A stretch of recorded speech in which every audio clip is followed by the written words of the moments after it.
सायुज्यं ददाति।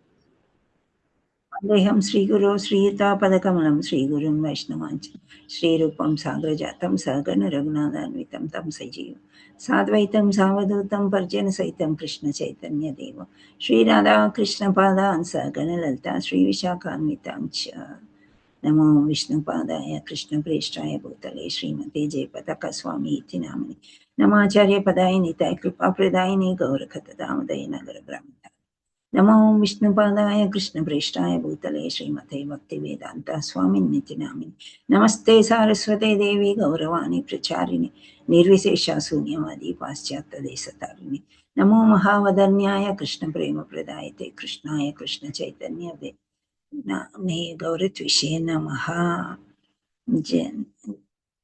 जय श्री कृष्ण चैतन्य प्रभु नित्यानंद श्री अद्वैत गदाधर श्रीवासादि गौर भक्त वृंद हरे कृष्ण कृष्ण कृष्ण हरे हरे हरे राम राम राम हरे हरे. नारायणं नमस्कृत्य नरं चैव नरोत्तमं देवीं सरस्वतीं व्यासं ततो जयमुदीरे. नष्टप्रायेषु भद्रेषु नित्यं भागवत सेवया भगवते उत्तमश्लोके भक्तिर्भवति नैष्टिकी. कृष्णाय वासुदेवाय देवकी नंदनाय च नन्दगोपकुमाराय गोविन्दाय नमो नमः. मुखं करोति वाचालं पङ्गुं लङ्घयते गिरिं यत्कृपातमहं वन्दे श्रीगुरुं दीनतारिणीं परमानन्दमाधवं श्रीचैतन्येश्वरम्. हरे कृष्ण कृष्ण कृष्ण. श्रील प्रभुपाद की जय. गुरु महाराज की जय. श्री श्री श्री राधा मदन मोहन की जगन्नाथ बलदेव सुभद्रा मैया की जय. चैतन्य निताय गौर प्रेमानंदे. हरि हरि बोल. Thank you.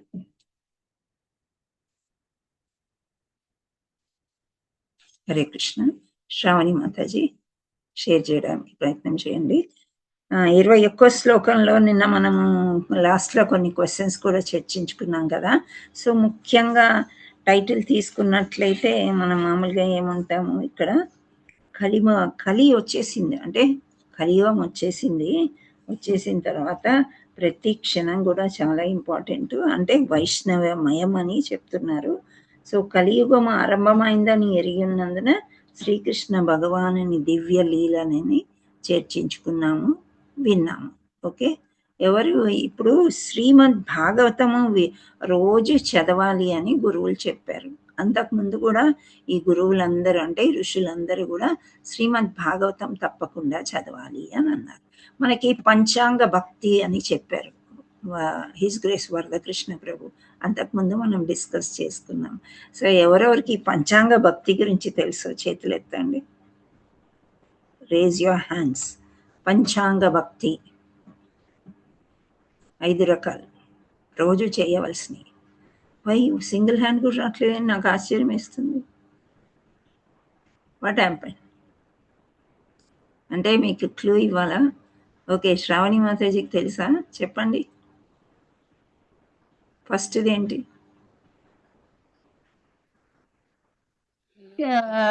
కృష్ణుని ప్రే చేయడం మాతాజీ. కృష్ణుని ప్రే చేయడము అంటే చాంటింగ్ చేయడము ఇలా మాతాజీ. తర్వాత వచ్చేసి భగవద్గీత శ్రవణం చేయడము. తర్వాత డివోటీస్ తో అసోసియేషన్ మాతాజీ. వచ్చేసి ద్వారకా, బృందావన్, జగన్నాథపురి ఇలా చార్ధాం చేయడం మాతాజీ. మధురవాస్. నెక్స్ట్ శ్రీ విగ్రహ సేవ మాతాజీ. విగ్రహ సేవ. ఓకే, లాస్ట్ 6వది కూడా బోనఫైడ్ గురువు తోటి మనము యాక్సెప్ట్ చేయడం మాతాజీ. లాస్ట్ 6th ఒకటి ఎక్స్ట్రా చెప్పారా Prabhu? Yes Mataji. One guru who we want to accept guru and ప్రచారం చేయడం, ఇవి ముఖ్యం అన్నమాట.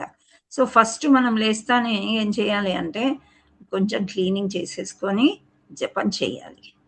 జపం చేసిన తర్వాత మన ఇంట్లో విగ్రహారాధన అంటే మనము అర్చన చేసుకుంటాం కదా, పువ్వులు పెట్టి బట్టలు వేసి, అవసరమైతే కొందరు అభిషేకం కూడా చేస్తూ ఉంటారు. ఇది అర్చక విగ్రహాల ఆరాధన. తర్వాత అవన్నీ అయిన తర్వాత భాగవతం చదువుకోవాలి. భగవద్గీత అని చెప్పారు మాతాజీ. భగవద్గీత లేదా భాగవతం నిత్య భాగవత సేవయ అన్నారు కదా, ప్రతిరోజు భాగవతం చదవాలి. ఓకే, మథురావాస్. సో మనం అప్పుడప్పుడు తీర్థయాత్రలకు వెళ్తూ ఉండాలి, తర్వాత సాధు సంఘంతో ఉండాలి. తీర్థయాత్రలకి వెళ్ళలేని పక్షంలో మీ ఇల్లునే బృందావనం అనుకొని అలా భావించుకొని బృందావనంలాగా తీర్చిదిద్ది మంచిగా పెట్టుకొని అలా కూడా సేవ చేసుకోవచ్చు భగవంతుడికి అని అంటున్నారు. ఇవన్నీ కాకుండా ఇంకోటి లాస్ట్లో చెప్పారు, ఏంటది? సాధు సంఘ అన్నారా? లాస్ట్లో ఏం చెప్పారు శ్రావణి? బోనఫైడ్ గురువుని మనం యాక్సెప్ట్ చేయడం మాతాజీ. గురువుని యాక్సెప్ట్ చేయాలి. గురువు లేకుండా మనం ఏమీ చేయలేమన్నమాట. గురువే మన చేయి పట్టుకుని తీసుకెళ్తారు. అలాగే ప్రచారం కూడా చేయాలి. సో ఇవన్నీ మన భక్తిలో విధానాలు. పంచాంగ భక్తి అంటారు. ఇవి చాలా ఇంపార్టెంట్. దాంట్లో ఫస్ట్ శ్రవణము, జపము, శ్రవణము, కీర్తనము. సో శ్రవణము, జపము అనేది కీర్తనము అంటే మనం పాడుకునే పాటలు కానీ. సో అవన్నీ చాలా ఇంపార్టెంట్ అని మనం ముందు శ్లోకంలో కూడా మనము తెలుసుకున్నాం. సో భగవంతుడి యొక్క లీలలు నిన్నటి వరకు మనం చెప్పుకున్నాం. ఇంకా లాస్ట్కి వచ్చేసరికి ఇప్పుడు ఏమంటున్నారు ఋషులు, మానవుల శుభ లక్షణాలన్నింటినీ హరించినట్టు కలియుగమను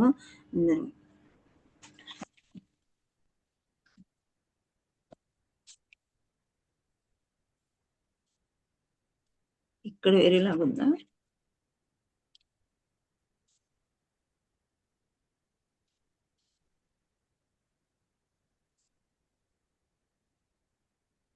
మానవుల శుభ లక్షణాలన్నింటినీ హరించినట్టు కలియుగాన్ని దుస్తరం.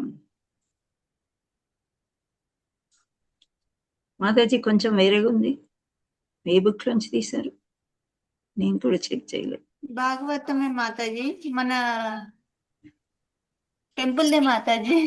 టెంపుల్ దేనా? ఓకే. ఫస్ట్ క్యాంటో కదా? ఎస్ మాతాజీ. మళ్ళీ ఒకసారి శ్లోకం కిందకి తీసుకోండి.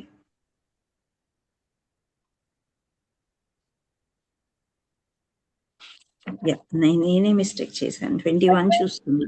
Thank you so much. Okay, right. So ఇక్కడ మానవుల శుభ లక్షణాలన్నిటినీ హరించినట్టు కలియుగమును దుస్తర సముద్రమును దాటగోరు ఆ నావకు నావికునిగా పొందగలుగుటచే మేము దైవవశత్తుగా కలువగలిగితిమని భావించుచున్నాము. సో ఒక్కోసారి మనకి ఏమనిపిస్తుంది అంటే మీరు కలవడం మా యొక్క భాగ్యము అని అనుకుంటాం. సో మీరందరూ లేరనుకోండి, నేనేం చెప్పలేను కదా. సో మనం కలుసుకోవడం నా యొక్క భాగ్యం ఏంటి? మంచి భక్తులు ఈ గ్రూప్లో రావడము, వినడము, కాన్సన్ట్రేట్ చేయడము అనేది అలా అదృష్టం అని. సో ఋషులందరూ కూడా అలాగే అంటున్నారు అనమాట. దైవ వశాత్తుగా అంటే మిమ్మల్ని గురువుగా ఎంచుకున్నాం మేమని. సో ఇంత పంచాంగ భక్తిలో మనం ఏమనుకుందాం, ఒక గురువుని ఎంచుకోవడము చాలా ముఖ్య అంశము. మనము సింగిల్గా మనమే పూజ చేసుకొని మనమే పుస్తకాలన్నీ చదువుకుంటూ చేస్తే తొందరగా అర్థం కాదు. అదే గురువుల సాంగత్యంలో మనం తీసుకున్నట్లయితే చక్కగా అర్థమయ్యి భక్తిలో ముందుకి సాగగలుగుతాం అన్నమాట. సో ఈ శ్లోకం చదువుదాం. త్వం నః సందర్శితో ధాత్రా దుస్తరం నిస్థితీషధాం కలిం సత్వహారం పుంసాం కర్ణధారా ఇవార్ణవం. హరే కృష్ణ. మీరు ట్రై చేయండి రిపీట్ చేయడానికి. త్వం నః సందర్శితో ధాత్రా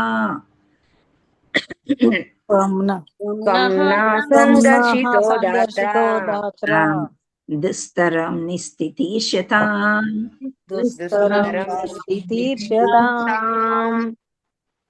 త్వం నః సందర్శితో ధాత్రా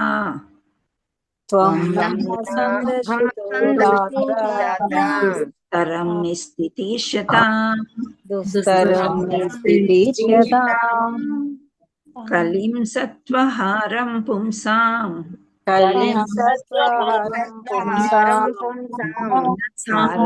వార్ణనం. ఓకే. కలిం సత్వహరం పుంసాం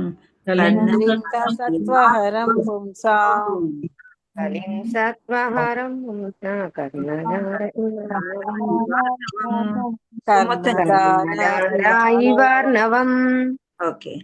త్వం నః సందర్శితో ధాత్రా దుస్తరం నిస్థితీషతాం కలిం సత్వహరం పుంసాం కర్ణధారా ఇవార్ణవం. ఓకే. త్వం నః సందర్శితో దాత్ర సందర్శితో శతాం కలిసర్వహరం కర్ణధారాయివార్ణవం. హరి బోల్. అయితే ఇప్పుడు హ్యాండ్ రైస్ చేశారు కొందరు, చూద్దాం వాళ్ళు ఎలా చదువుతారు. జయశ్రీ మాతాజీ మీరు చదవగలుగుతారా?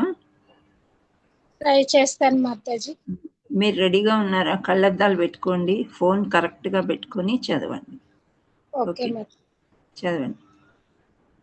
త్వాం సహా సందర్శితో దాత్రా దుస్తరం నిస్పితం ప్రదాతం కలిసత్వాహారం పుంసాం కర్ణాదార్త ఈశ్వర చెప్పండి మాతాజీ. మాతాజీ మీరు కొంచెం, నాకు స్పెక్టికల్స్ ప్రాబ్లం అనిపిస్తుంది మీరు చదువుతుంటే. కరెక్ట్గా ఉన్నాయి వర్డ్స్, స్క్రీన్ మీద చాలా చక్కగా ఉన్నాయి. మీరు పెద్దగా చేసుకొని తప్పులు లేకుండా చదవండి. త్వం నః సందర్శితో ధాత్రా దుస్తరం నిస్థితిర్షస్తాం కలిం సత్వహరం, హరం హారం కాదు, హరం పుంసాం కర్ణధారా ఇవార్ణవం. హరే కృష్ణ. చెప్పండి మాతాజీ, మీరు మళ్ళీ ఇప్పుడు చెప్పండి. జయశ్రీ మాతాజీ. త్వం నః సందర్శితో, త్వం నః నః సందర్శితో దాత్రా దుస్తరం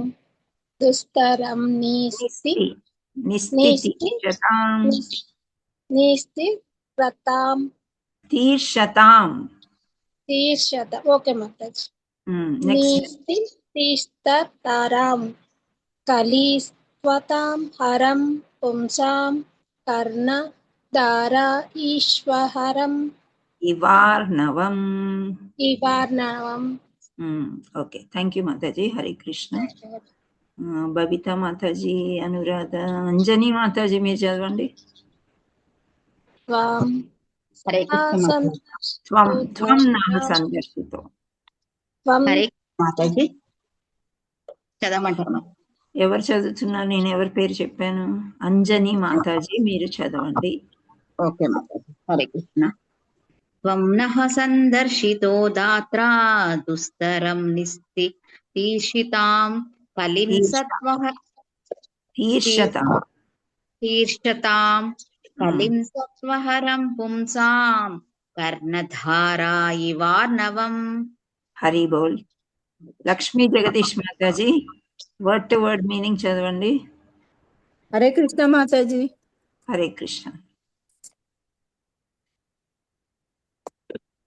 జయశ్రీ మాతాజీ మ్యూట్ లోకి వెళ్ళండి. మాతాజీ చదవండి.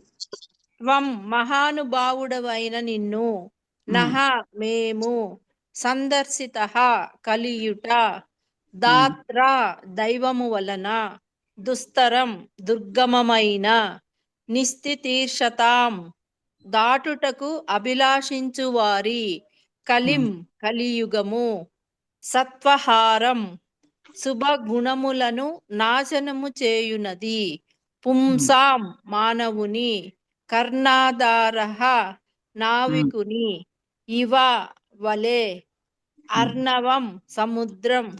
Okay, thank you Mataji. Hari Bol. ఈ భవసాగరాన్ని దాటడానికి ఎవరు కావాలని చెప్తున్నారు ఈ మునులు? ఎవరు కావాలి? కృష్ణ భగవానుడు, దేవుడు, కృష్ణ భగవానుడు. గురువు కావాలి. ఇక్కడ సుఖదేవ్ గోస్వామి ఏని కాకుండా సూత గోస్వామిని అడుగుతున్నారు వాళ్ళు, మీరే మమ్మల్ని దాటించాలి అని. ఎప్పుడైనా గురువునే కోరుకుంటాం, డైరెక్ట్ గా దేవుడి దగ్గరికి వెళ్ళమన్నమాట. సో ఈ శ్లోకంలో ఏమంటున్నారంటే, ఇది కలియుగం కాబట్టి మహానుభావుడవైన నిన్ను, ఎవరిని? సూత గోస్వామిని అడుగుతున్నారు. ఏమి అంటే, ఈ కలియుగంలో శుభగుణాలన్నీ నాశనం చేయనది ఈ కలియుగం. అందుచేత నావికుని వలే మేము ఈ సముద్రము మీరు దాటించాలి. ఒక పెద్ద పడవ స్టీమర్ ఉందనుకోండి, ఆ స్టీమర్కి ఒక డ్రైవర్ కావాలి కదా.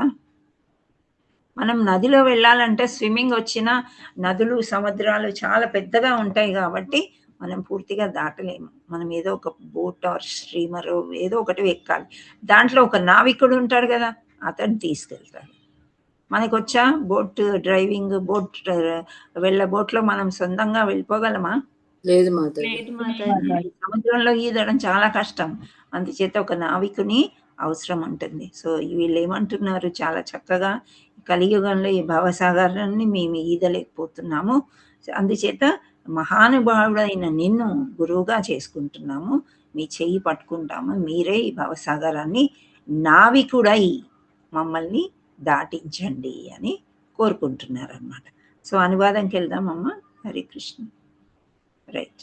మానవుల శుభలక్షణములన్నింటినీ హరించినట్టి కలియుగమను దుస్తర సముద్రాన్ని దాటగోరు వారి నావికునిగా పొందగలుగుటకే మేము దైవవశాత్తు కలువగలిగితివని భావించుచున్నాము.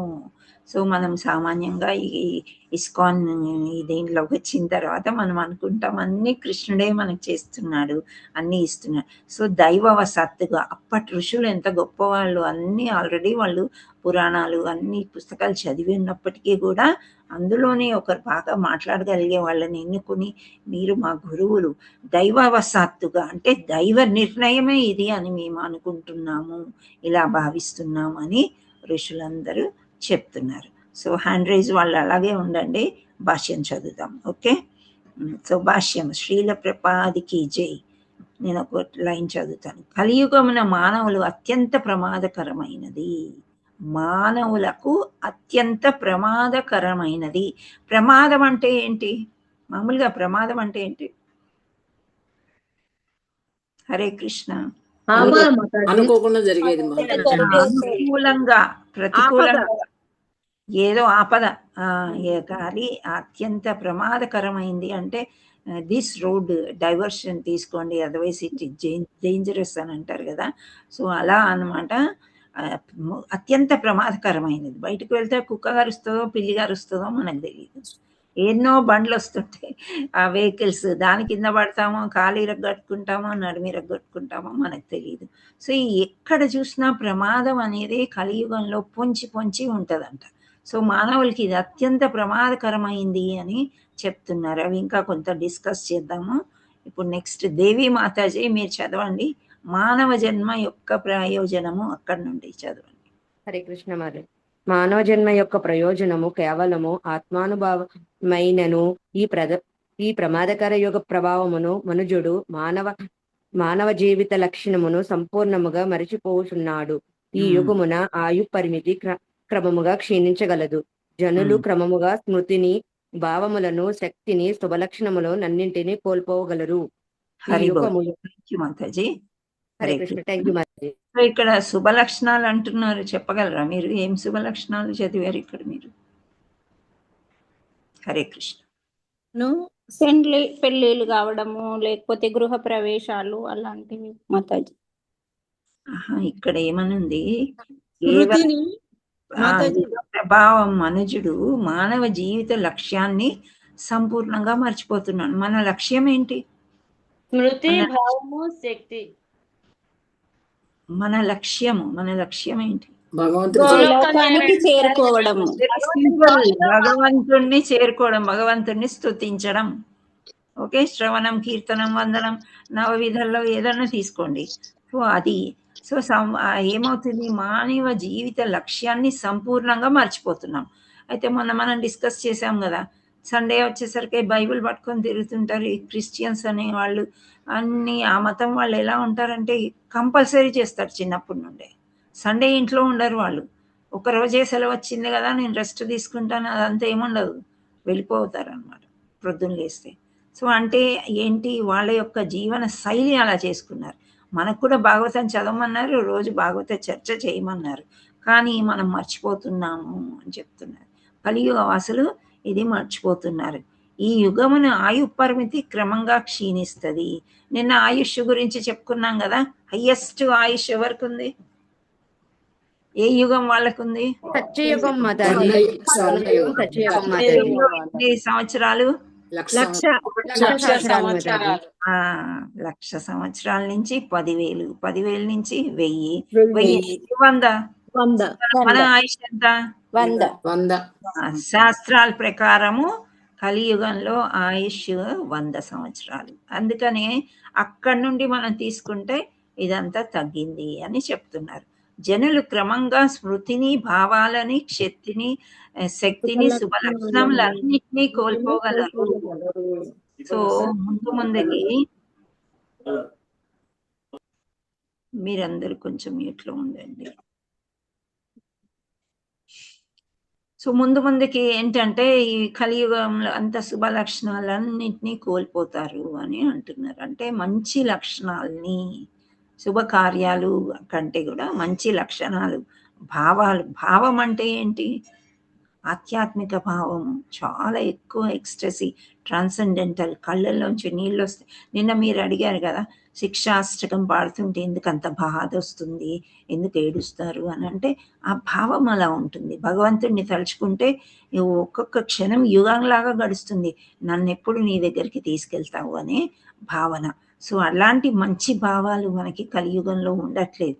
చాలా ప్రాక్టీస్ చేస్తేనే వస్తుంది అని ఇక్కడ చెప్పటం అనేది జరుగుతుంది. సో వీటన్నిటినీ మనం పోగొట్టుకుంటున్నాము అని అంటున్నారు. ఓకే, నెక్స్ట్ ఎవరు చదువుతారంటే కృష్ణకుమారి మాతాజీ, మీరు చదవండి. ఈ యుగము యొక్క. హరే కృష్ణ మాతాజీ. ఈ యుగము యొక్క దోషములన్నీను ఈ శ్రీమద్ భాగవతము నందలి 12 స్కందములో తెలుపబడినవి కనుక జీవితమును ఆత్మానుభవమునకై వినియోగింపగోరని వారికి ఈ యుగము అత్యంత కష్టముగా ఉండును. జనులు ఇంద్రియ భోగమునందే రతులై ఆత్మానుభవ విషయమును సంపూర్ణముగా మరచి ఉన్నారు. మదమత్తులై అట్టివారు ఆత్మానుభవం యొక్క అవసరమేదియును లేదని నిక్కచ్చి వంటిదని తెలియకపోవుటయే వారట్లు పలుకుటకు కారణము. పలుకుదురు తర్వాత ఆత్మానుభవ మార్గము. Okay Mataji, okay sir. నిక్కచ్చిగా పలుకుదురు ఆత్మానుభవ మార్గమునందలి దీర్ఘ ప్రయాణము ఈ జన్మము యొక్క లక్షణము వంటిదని తెలియకపోవుటే వారట్లు పలుకుటకు కారణము. నేటి విద్యా వ్యవస్థ సమస్తము ఇంద్రియ భోగము కొరకే నిర్ణయింపబడి ఉన్నది. ఓకే మాతాజీ, హరి బోల్. థ్యాంక్ యూ మాతాజీ. మాతాజీ చదవండి. కానీ మేధావంతుడైన. హరే కృష్ణ మాతాజీ, ధన్యవాద ప్రణామ్. ధన్యవాదాలు. కానీ మేధావంతుడైన వాడు క్షణకాలము ఆలోచించినచో నేటి కాలమున విద్యార్థులందరూ బుద్ధిపూర్వకముగా నామమాత్ర విద్యా కొరకై కబేళలకే పంపబడుచున్నారని ఎరుగగలడు. కనుకనే బుద్ధిమంతులైన వారు ఈ కలియుగ విషయమున అత్యంత సావధానులు కావలసి ఉన్నది. కలియుగమును దుస్తర సముద్రమును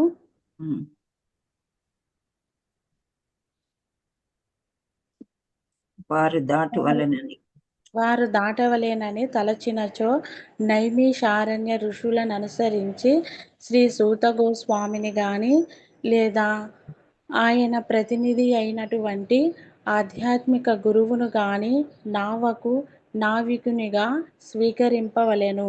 భగవద్గీత లేదా శ్రీమద్ భాగవత రూపమున కృష్ణ కథయే కలియుగమును దుస్తర సముద్రమును దాటుటకు నావయై ఉన్నది.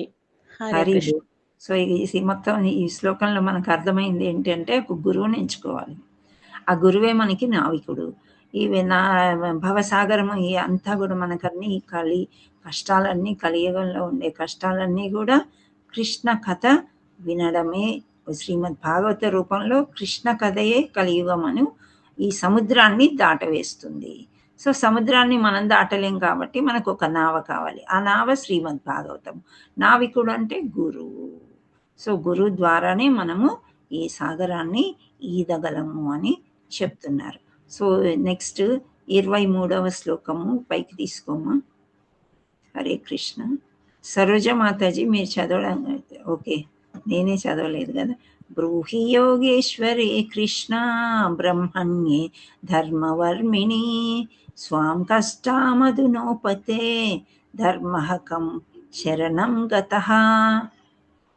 మీరు చదవండి ఎవరైనా, ఒక్కొక్కరిని అడుగుతాను. బబితా మాతాజీ ట్రై చేస్తారా?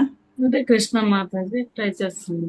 బ్రూహి యోగేశ్వరి యోగేశ్వరే కృష్ణే బ్రహ్మణ్యే ధర్మవర్మణి స్వాం కాష్టమధునోపేతయే ధర్మః కం శరణం గతః. Hari Bol Mataji, thank you. లలిత జీ, లలిత మాతాజీ. హరే కృష్ణ మాతాజీ. హరే కృష్ణ. శ్లోకం చదవనా మాతాజీ? శ్లోకం చదవండి. బ్రూహి యోగేశ్వరే కృష్ణ బ్రహ్మణ్యే ధర్మవర్మణి స్వాం కాష్టమధునోపేతే ధర్మకం శరణం గతః. హరి బోల్, థ్యాంక్ యూ. ఇందిరా పోయినా Mataji word to word meaning చదవండి.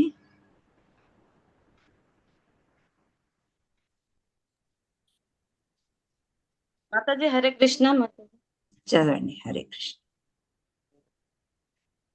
బ్రూహి చెప్పుము, యోగ ఈశ్వరే యోగేశ్వరుడైన కృష్ణే శ్రీకృష్ణుడు, బ్రహ్మణ్యే పరతత్వము, ధర్మము, వర్మణి రక్షించువాడు, స్వాం తన, కాష్టాం ధామము, అధునా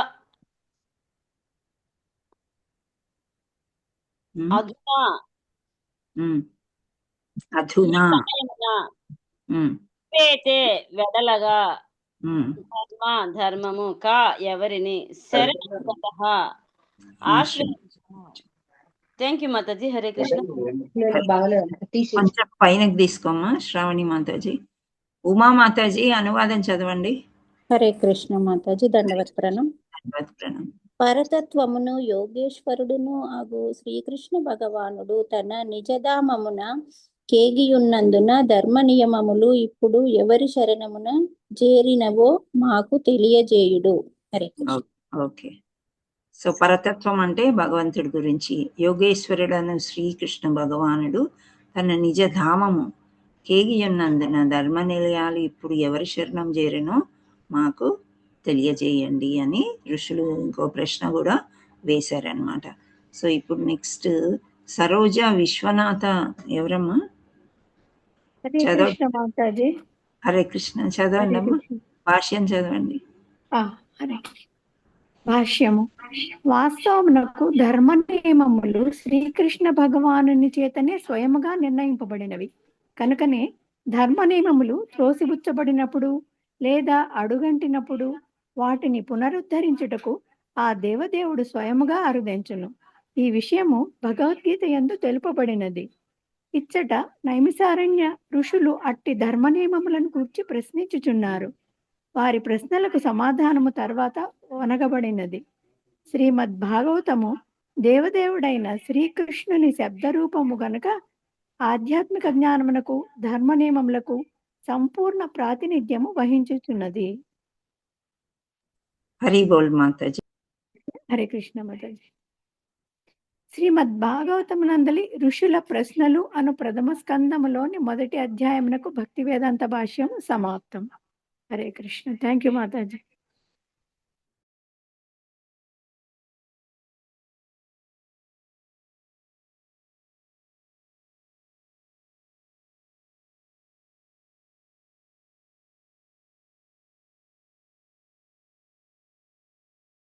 హరే కృష్ణ. శ్రావణి మాతాజీ, thank you for sharing. Okay,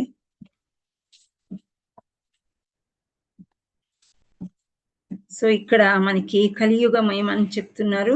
చాలా ప్రమాదం, మన ఎన్నెన్నో ప్రమాదాలు ఉన్నాయి అని ఋషులు చెప్తూ ఉన్నారు అనమాట. సో ఇక్కడ ఎందుకు ప్రమాదంగా మనకు అనిపిస్తుందంటే కలియుగ వాసులు పూర్తిగా విష్ణువునే మర్చిపోయినాడు అనమాట. అంటే నిజంగా మనకి స్వార్థమైన బుద్ధి ఎలా ఉండాలి అంటే విష్ణువుని ఎలా చేరుకోవాలి అనే ఉండాలి. కానీ మన అంబిషన్ లైఫ్లో పిల్లలకి మనం నేర్పించేది ఏమంటున్నాము? ఒక భక్తుడు అవ్వాలి అని పిల్లల్ని మనం కోరుకుంటామా? ఎవరికైనా చెప్తామా? భక్తిలోనే ఉండు, ఇవన్నీ డాక్టర్ ఇంజనీరింగ్ ఇవన్నీ ఏం చదవకు, నీ సంపాదన పెద్దగా అవసరం లేదు, భగవంతుడే చూసుకుంటాడని మనం చెప్పగలుగుతామా? అంత ధైర్యం మనకుందా? లేదు మాతాజీ. చేయమని చెప్తాం మాతాజీ, అది చేసుకుంటే ఇది చేయమని చెప్తాం మాతాజీ. భౌతిక ప్రపంచమే ముందని చెప్తాం. ఏమంటాం మనము లైఫ్‌లో నీ అంబిషన్ నువ్వు డాక్టర్ అవ్వాలి, నువ్వు ఇంజినీర్ అవ్వాలి, ఇంకేదో అవ్వాలి, ఇంకేదో అవ్వాలి. మాకంటే ఎక్కువ సంపాదించాలి, మాకంటే గొప్పగా ఉండాలి. ఇదే కోరుకుంటూ ఉంటాం. వాళ్ళకి కూడా అదే నూరిపోస్తున్నాం పిల్లలకి. సో, ఆ టీచర్స్ కూడా "నువ్వెందుకొచ్చావురా స్కూల్‌కి? ఇంజినీర్ అవుతావా? డాక్టర్ అవుతావా?" ఇదే అడుగుతుంటారు. వచ్చిన చుట్టాలు అదే గోల. అంత ప్రపంచం అంతా ఈ విధంగా మారిపోయిందనమాట. కానీ ఎప్పుడైనా నువ్వు భక్తి సేవ చేసుకొనైనా పర్వాలేదులే ఈరోజు స్కూల్కి వెళ్ళకపోతే మనకి ఇంట్లో భక్తులు వస్తున్నారు, ఋషులు వస్తున్నారు, వాళ్ళకి మనం సేవ చేయాలి, గురువులు వస్తున్నారు అని మనం ఎప్పుడు చెప్పాము. అందరిని పంపించేస్తాం కదా, టైంకి వెళ్ళిపోవాలి, అక్కడ రెగ్యులర్గా ఉండాలి. ఇదే మనం చేసేదన్నమాట. సో మనకి ఏమవుతుందంటే ఈ జ్ఞాపక శక్తిలో నిన్న జరిగిన క్లాసు ఈరోజు చెప్పుకోవాలంటే కొంచెం అటు ఇటు ఆలోచించాలి. అదే నిన్న ఒక సినిమాకి వెళ్ళామనుకోండి, ఆ పాట పాడండి అంటే టక పాడతారు, డాన్స్ చేయమంటే కూడా చేస్తారు. అంటే భౌతిక ప్రపంచానికి ఆధ్యాత్మిక ప్రపంచానికి చాలా తేడాలు ఉంటాయి అన్నమాట. భౌతిక ప్రపంచంలో ఎలా అంటే మనము చాలా ఆనందంగా మనకేం కావాలి, ఆట పాట తిండి, ఈ మూడే నేను చెప్పుకున్నాం కదా. భౌతిక ప్రపంచంలో ఇవి చాలా తొందరగా లభిస్తాయి మనకి. అవి కానీ అవి పెద్దగా జ్ఞాపకం కూడా ఉండవు. నిన్న ఈ టైంలో మీరు ఏదో భోజనం చేసి ఉంటారు, నిన్న ఏం కూర తిన్నారు, ఏం వండారు అంటే మనం గబుక్కుని చెప్పుకోగలమా? హరే కృష్ణ. లేదు చెప్పుకోలేము, గుర్తు తెచ్చుకోవాలి. నిన్న పొద్దున ఏం తిన్నా, మధ్యాహ్నం ఏం తిన్నా అంటే అది స్మృతి అనేది పోయిందనమాట, లేదు ఎక్కువ. అదే భక్తిలోకి వచ్చినట్లయితే నిన్న ఈ పలానా వాళ్ళ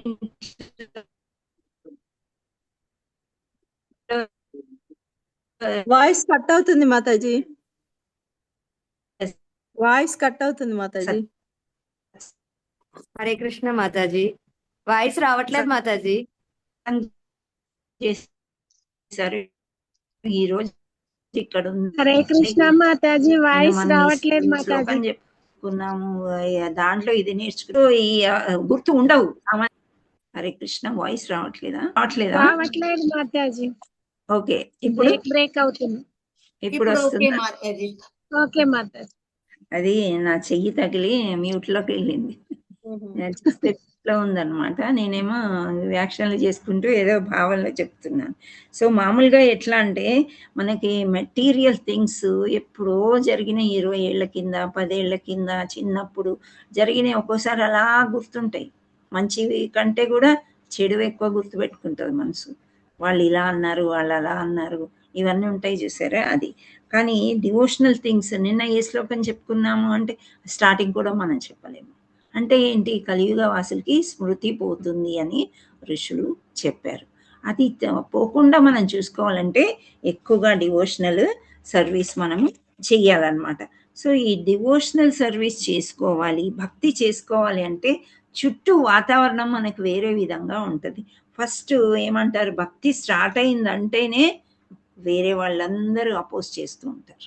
చేస్తారా, చెయ్యరా కదా? నీకు పని పాటలేదా, 11 అయ్యేసరికి అక్కడికి ఎందుకు కూర్చుంటున్నావు, తెల్లారి ఒక క్లాస్ ఉందంటారు, రోజంతా క్లాస్లేనా నీకు? మా ఇంట్లో కూడా అంటారు, నువ్వు చెప్పిన ఇంకా నీకు క్లాసేనా, రోజంతా క్లాసేనా? అలా ఆటంకాలు అనమాట మనకు వస్తూ ఉంటాయి, అదర్స్ అపోజర్స్. అయితే ఇది ఒక్కోసారి మనకేమవుతుంది, తుఫాన్లో మనం ఒక చిన్న దీపం పెట్టామనుకోండి, తుఫాన్ గాలి వచ్చినప్పుడు ఏమవుతుంది, చాలా కష్టం వెలగడం, ఆరిపోతుంది. అవును కదా? తుఫాన్ గాలి అంటే ఎట్లా ఉంటుంది, ఓ సౌండ్ వేసుకొని వీస్తూ ఉంటుంది అనమాట. సో అదే రకంగా ఇస్కాన్ డివోటీస్లో కూడా అంత దృఢ సంకల్పం ఉండదు. డివోటీస్ అయ్యాక కూడా ఒక్కొక్కసారి ఇక్కడి నుంచి వెళ్ళిపోతే బాగుండదు. అక్కడ కూడా కొంత పాలిటిక్స్ చూడడానికి మనం ప్రయత్నం చేస్తూ ఉంటాం అన్నమాట. ఏమి ఉండకపోయినా ప్రయత్నం చేస్తే తప్పులు వెతకడంలో మనసు ఫాస్ట్గా ఉంటుంది. సో అవి వెతుకున్నప్పుడు మనకి ఏదో ఒకటి దొరుకుతుంది. డివోటీస్ అనుకున్నాం కానీ ఇది కాదు అది కాదు అని మనకు అనిపిస్తుంది. ఒక్కరోజు మనం హ్యాండ్ రైస్ చేసాం, మనకి ఛాన్స్ దొరకలేదు, చదివేదో పాడేదో, వీళ్ళంతా పార్షియల్, వాళ్ళనే చూసుకుంటారు, అది అలా అనుకుంటారు అనమాట. సో అది అనుకోకూడదు. పేషెన్స్ చాలా కావాలి, టాలరెన్స్ ఉండాలి మనకి, ఓపికతోని ఎదురు చూడాలి. చూస్తే తప్పకుండా ఏదో ఒక రోజు కృష్ణుడు అంట రోజు మనం భక్తిలోకి ముందుకెళ్తుంటే చిన్న చిన్న గిఫ్ట్లు తీసి పక్కన పెడుతూ ఉంటాడంట, సరైన సమయానికి ఇద్దామని చెప్పి. సపోజ్ మన ఇంట్లో ఒకటో రెండో కార్లు ఉన్నాయి, చిన్న పిల్లవాడు 5 సంవత్సరాలు ఉన్నాయి, వాడికి కారు ఇచ్చేస్తామా? అంతా తండ్రిది, ఆయన అనుభవించేదే, కొడుకుకే వస్తుంది ఆస్తిపాస్తులు కానీ ఏవైనా. కానీ మెచ్యూర్డ్ స్టేట్ కొంత నేర్చుకున్న తర్వాత వీడు జాగ్రత్తగా ఉండగలడు అన్నప్పుడే అవన్నీ అప్పచెప్తూ ఉంటాం. అలాగే కృష్ణుడికి రాధ కూడా డిస్కస్ చేసుకుంటారంట, వీళ్ళు భక్తితో ముందుకెళ్తున్నారా లేదా, వీళ్ళకి ఏం గిఫ్ట్ ఇస్తే వీళ్ళు ఇంకా ముందుకెళ్తారు, ఏం చేస్తే ముందుకెళ్తారని. మన దగ్గర ఎన్నో కష్టాలు, మనం చేసిన పాపాలకి పెద్ద పెద్ద బండరాళ్ళు మన మీద వేసి విసిరిగొట్టి అలాంటి శిక్షలు కూడా వచ్చే పాపాలు కూడా మనం చేసి ఉంటాం, మనకు తెలిసి తెలియక. ఎన్నో జన్మల క్రితం మనకి అర్థం కాదు అది. అండ్ వి డోంట్ రిమెంబర్, మనకు గుర్తుండదు. జడభరత్కి అయితే గుర్తొచ్చింది, మనకి గుర్తులేదు అదంతా కూడా. కానీ కృష్ణుడికి లెక్కలు ఉంటాయి. సో అందుచేత ఆ బండ అవన్నీ ఎక్స్క్యూజ్ చేస్తాడంట మన భక్తిలోకి వస్తే. పెద్ద పెద్ద కొండల లాంటి పాపాలు కూడా తొలగించేసి చిన్న చిన్న రాళ్ల ముక్కలు ముందుకే వేస్తాడంట. అవి తొక్కితే అన్నా నీకు కాళ్ళకి గుచ్చుకుంటాయి కదా, ఆ బాధలో ఈ పాపాలు పోతాయి పెద్దవి అని చెప్పి. ఆ చిన్న చిన్న పెబుల్స్కి కూడా మనం ఎంతో కష్టపడుతూ ఉంటాం. అమ్మో రాళ్ళు రాళ్ళు అని చెప్పులు వేసుకుంటాం. శ్రీకృష్ణుడు చెప్పులు వేసుకున్నాడా? ఎక్కడైనా చూసారా మీరు? ఎక్కడైనా చూసారా? ఎక్కడ వేసుకోలేదు, వేసుకోడు. ఎందుకంటే 9 లక్షల ఆవులు ఉన్నాయి, 9 లక్షల ఆవులకి 4 కాళ్ళు ఇంటూ 9 అంటే ఇన్ని వేల చెప్పులు చేయించు యశోదమ్మకు చెప్తారు, వాళ్ళకి వేస్తే అప్పుడు నేను వేసుకుంటాను. హరే కృష్ణ మాతాజీ. చెప్పండి. అంటే మరి చెప్పులవి అంటే టెంపుల్లోని మీరు ఒకసారి ఫోటో పెడితే చూసాను మాతాజీ. మరి ఎందుకు వేస్తారు అక్కడ? ఏం ఫోటో పెట్టారు? మీరు కృష్ణుడు అన్ని పెడుతుంటారు కదా టెంపుల్లో ఫొటోస్, అక్కడ ఒకసారి ఫోటో అది పెట్టారు మీరు ఏదో సమ్ ఫెస్టివల్ అప్పుడు. మరి ఆ చెప్పులు ఎందుకు వేస్తున్నారు మరి? దేవుడు వేసుకున్నాడా, మనం వేసుకున్నామా? పక్కన ఉన్నాయి వెండివి. వేసుకుంటారమ్మా చెప్పులు. నేను అదే చెప్తున్నా, మరి కలియుగ వాసులు ఇది కృష్ణుడు మనకు అంత సున్నితంగా చేసి పెట్టాక కూడా మన బాడీ భరించలేదు, మనకు టాలరెన్స్ లేదు. యాత్రల్లో కూడా ఎండాకాలం యాత్రకు వెళ్తామా, చెప్పులు వేసుకోవద్దు అంటారు గురువులు. అంటే హిస్ గ్రేస్ గోవర్ధన్ ప్రభు అంటారు, వద్దు చెప్పులు వేసుకోకుండా రండి అని చెప్పి. సరే మంచిగా వెళ్ళొచ్చు అనుకుంటాము, ఒక్కో దగ్గర ఖాళీ తోలు ఊడిపోద్దేమో, కింద పడిపోద్ది అనిపిస్తుంది ఎండాకాలం. సో అయితే పర్వాలేదు చెప్పులు వేసుకోండి అంటే మన దేహాన్ని కూడా మనం పోషించుకోవాలి, రక్షించుకోవాలి. సో అప్పుడు చెప్పులు వేసుకొని నడుస్తాం అన్నమాట. సో యాక్చువల్లీ చెప్పులు అనేది మనకి లేదు, శాస్త్రాల ప్రకారంగా వేసుకోకూడదు అనమాట. ఇప్పుడు ఇంట్లో కూడా అలవాటు అయిపోయింది. ఆ డాక్టర్స్ కూడా ఎలా చెప్తారో ఏమో, చెప్పులు వేసుకోండి అంటే. ఇంకా దేవుడి మందిరంలో తప్ప మిగతా టైం అంతా చెప్పులు వేసుకుంటారు, అది అలవాటు చేసేస్తారు బాడీకి, అది లేకపోతే ఉండలేరు అనమాట. సో ఇక్కడ మనము ఏంటి చెప్పుకునేదంటే, ఇక్కడ డివోషన్లో వచ్చినప్పుడు ఈ రకంగా ఉంటాం. అంటే ఇస్కాన్లో కూడా దృఢ సంకల్పము కొందరికి డివోషన్లో ఉండదు అని చెప్తున్నారు. ఎందుకంటే మనం మిక్స్డ్ భక్తి అయి ఉంది, ఇంకా పూర్తిగా డివోషన్లోకి మనము రాలేదన్నమాట. సో భక్తిలో భక్తి లతా బీజం అనేది ఉంటుంది, మనకి నాటుకొని ఉంటుంది. ఆ బీజాన్ని ఎవరు వేస్తారంటే గురువులు వేస్తారు, విత్తనం అన్నమాట. ఆ విత్తనానికి మనం నీరు పోస్తూ ఉంటే చిన్న లతలాగా వస్తుంది. అంటే భక్తి పెరిగినప్పుడు దాన్ని లత. ఆ లత అంటే తీగ. ఆ తీగకు ఒక సపోర్ట్ కావాలి. ఎప్పుడు సపోర్ట్ లేకుండా తీగ పెరగలేదు కదా. మల్లె తీగ అనుకోండి, ఈ గులాబీలు కూడా కొన్ని తీగలు ఉంటాయి, బచ్చలు కూరగాయలు కొన్ని తీగలు ఉంటాయి. వాటికన్నిటికీ పందిరి లాంటిది వేయాలా లేదా? వెయ్యాలి మాతాజీ. సో ఆ పందిరి వేసి కాపాడి నీళ్లు పోస్తే అప్పుడు అది పెద్దగా అవుతుంది. సో ఈ భక్తిలత బీజం అనేది మెల్లగా పాకుతూ మనము గోలోక్ చార్ట్ చూసాం కదా, ఇవన్నీ దాటుకొని గోలోకానికి చేరుకునే అవకాశం ఉంటుంది అని చెప్తున్నారు. అదే మనం సత్సంగ్లో లేము. ఈ సత్సంగ్లో లేకపోతే మనకి ఆ ఫెన్సింగ్ భక్తిలత బీజం తీగలాగా వచ్చినప్పుడు ఆ లత పెరిగే సమయంలో ఫెన్సింగ్ అవసరం ఉంటుంది. ఆ ఫెన్సింగ్ సత్సంగ్. డివోటీస్తోని సత్సంగ్లో ఉన్నట్లయితే మనకి ఎటువంటి బాధ ఉండదు. గోలోకంకి వెళ్ళాలనుకుంటే వెళ్తూ ఉంటాం. అలా మనం ఈజీగా చేరుకోగలము అని చెప్తున్నారు అనమాట. జాగ్రత్త తీసుకోవాలి, ఎందుకంటే భక్తి స్టార్ట్ అయిందంటేనే ఎవరెవరో అపోజ్ చేస్తూ ఉంటారు. ఆ హర్డిల్స్ అన్నీ దాటుకుని మనం వెళ్ళాలంటే భక్తిలో జపము అవన్నీ ఎక్కువగా చేయాలంట. ముందే జాగ్రత్త పడాలి అని చెప్తున్నారు.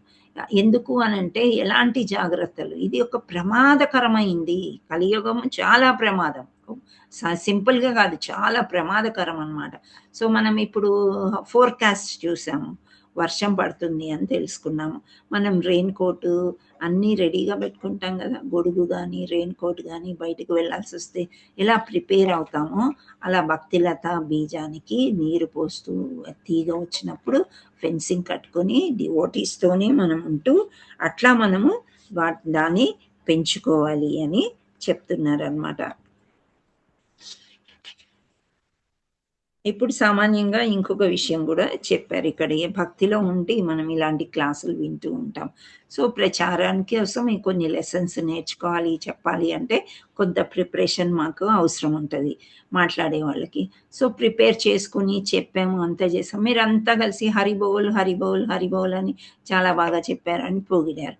కానీ టీచర్కి అది కాదు కావాల్సింది, మీరు దాన్ని ఎలా ఆచరిస్తున్నారు, ఎలాగ అనుసరిస్తున్నారు. ఇప్పుడు ఏకాదశిలు చెయ్యట్లే కొందరు. సో ఏకాదశి చెయ్యట్లేదని అంటే వాళ్ళకి ఏమైందో ప్రాబ్లం మనకు తెలియదు. ఏకాదశి చెయ్యాలి అని మనం చెప్పాం. సో నేను ఏకాదశి స్టార్ట్ చేశాను మాతాజీ, 2 సార్లు నుంచి చేస్తున్నాను. 15 రోజులకు ఒక ఏకాదశి వస్తుంది. అంటే ఈ క్లాసెస్ విని అది ఆకలింపు చేసుకున్నారు, చేస్తే మంచిది అని తెలుసుకున్నారు. కొందరు జపం 1-2 రౌండ్ చేసేవాళ్ళు 16 మాలలు చేయడానికి నిర్ణయించుకున్నారు. అది టీచర్ని అప్రిషియేట్ చేయడం అంటే చెప్పినవి పాటించడము. ఇక్కడ ఇస్కాన్లో శ్రీల ప్రభుపాదుల వారు ఏం చెప్పారంటే, be like a postman. Postman మన ఉత్తరాలన్నీ తీసి చదువుతారా? ఉత్తరాలు చేరవేస్తారు కానీ చదవరు కదా. అదే విధంగా నీ సొంత వాక్యాలు ఏమీ చెప్పకు, గురువులు చెప్పిన వీడియోలోంచి విని అవే చెప్పుకోవాలి మనము అని చెప్తారనమాట. సో అవి ఆచరించడం కోసము యాజ్ ఇట్ ఈజ్ అని భగవద్గీతకి భాగవతం అన్నిటికీ శ్రీల ప్రభుపాదుల వారు పెట్టేశారు. యాజ్ ఇట్ ఈజ్ స్క్రిప్చర్స్లో ఏముందో అదే తీసుకుని ట్రాన్స్లేషన్ చేసి అన్ని భాషల్లోకి అనువదింప చేశారనమాట. సో ఇలా మనకి మతిమరుపు విషయాలు కానీ ఏవైనా కలియుగ వాసులకి ఎలా ఉంటుంది అంటే, దీని నుండి బయటపడాలంటే ఒక నావ కావాలి. ఆ నావ అంటే ఏంటి? భాగవతం. భాగవతం నిత్యము సేవించి నిత్యము చదువుకుంటే అప్పుడు గురువుని పట్టుకొని ఒక నావికుడు అవసరము. దానివల్ల ఈ భవసాగరం, ఈ కష్టాల్లో నుండి బయటకి వెళ్ళగలము అని చెప్తున్నారనమాట. సో మామూలుగా ఆయుష్ తగ్గుతుంది అని అన్న. ఆయుష్ ఎలా తగ్గుతుంది? నిన్న చదువుకున్నాం కదా, 1,00,000 సంవత్సరాల నుంచి 1000 సంవత్సరాలకి, 1000 సంవత్సరాల నుంచి 10,000, 10,000 నుంచి 100కు వచ్చింది. సో 100లో కూడా 100కు 100% అందరూ 100 దాకా ఉంటారా అంటే ఉంటున్నారా? ఉండరు. నిన్న మనం ఏమనుకున్నాము, మ్యాక్సిమం యావరేజ్ ఏజెస్ 60 అనుకున్నాం. 60 ఏళ్ళకే కొంచెం ముసలి వాళ్ళు అవడము, వ్యాధులు రావడము ఇట్లాంటివన్నీ జరుగుతున్నాయి అన్నమాట. అది ఎందుకు ఇంత ష్రింక్ అయిపోతున్నాము మనము? ఎందుకు ఆయుష్ తగ్గిపోతుంది? జనులు స్మృతిని ఎందుకు కోల్పోతున్నారు? శక్తిని ఎందుకు కోల్పోతున్నారు అంటే కలియుగము. అలా అనేస్తే ఊరుకుంటామా మనము? ఎందుకు శక్తి తగ్గుతుంది గమనించుకోవాలి. ఆహారం సరిగ్గా తీసుకోవట్లేదా? టైం లేదా? నిన్న ఒక వీడియో చూశానండి నేను. ఆ భార్యాభర్తలు ఆఫీస్కి వెళ్ళేటప్పుడు రోజు నూడిల్స్ ఏదో ఒకటి చేసి పడేస్తుందంట పాపకి, వంట చేయలేక. అంటే ఆ ఓటీటీస్ మీద అంత ఇంట్రెస్ట్ అనమాట. సరే స్కూల్ నుంచి వచ్చాకన్నా నాకేమన్నా మమ్మీ వండి పెడుతుందేమో ఆ పిల్ల ఆతృతగా చూస్తే ఆమె ఏం చేస్తుంది, మళ్ళీ నూడిల్స్ వండుతుందంట. అండ్ వీళ్ళిద్దరూ గేమ్స్ ఆడుకుంటున్నారు కూర్చొని, భార్యాభర్తలు అనమాట. సో ఈ రోజుల్లో ఈ సమాజంలో ఇలా ఉంటే అమ్మాయి పోషకమే ఎక్కడుంది? అమ్మాయికి ఏమీ లేదు వాళ్ళ ఇంట్లో పిల్లలకి. నువ్వు సరిగ్గా సంతులన ఆహారం, బ్యాలెన్స్డ్ డైట్ చేస్తే కదా ఎవరికైనా బలం వస్తుంది. అండ్ ఒబేసిటీ ఎక్కువైపోతుంది, ఊరికనే లావ్ అయిపోవడం జనాలు. ఎందుచేత? ఇంట్లో కూర్చొని అన్నీ చేసుకోవడం. క్లాస్ వినడం అంటే ఇది ఒక అదృష్టం అనుకోండి. ఆధ్యాత్మికం వేరు. కానీ మామూలుగా బ్లింకిట్ అని, జెప్టో అని అవి ఇవి వచ్చేసి ఆర్డర్ పెట్టుకుంటే ఇంట్లో వచ్చి పడుతున్నాయి. ఒకవేళ వండడానికి చేత కాలేదు, స్విగ్గీ చేసుకుంటారు. ఆ స్విగ్గీ నుంచి తెచ్చుకొని తింటారు. వాళ్ళు ఎలా వండారు, ఏం వండారు ఇవన్నీ తెలియదన్నమాట. సో ఇలా మనకి మనమే చేంజ్ చేసేసుకున్నాం బాగా. సో మనకి చేంజ్ చేసేసుకొని ఆ క్షణంలో ఆనందం ఎక్కడొస్తుంది, ఆనందాన్ని ఆనందించడానికి చూస్తున్నాం మనం.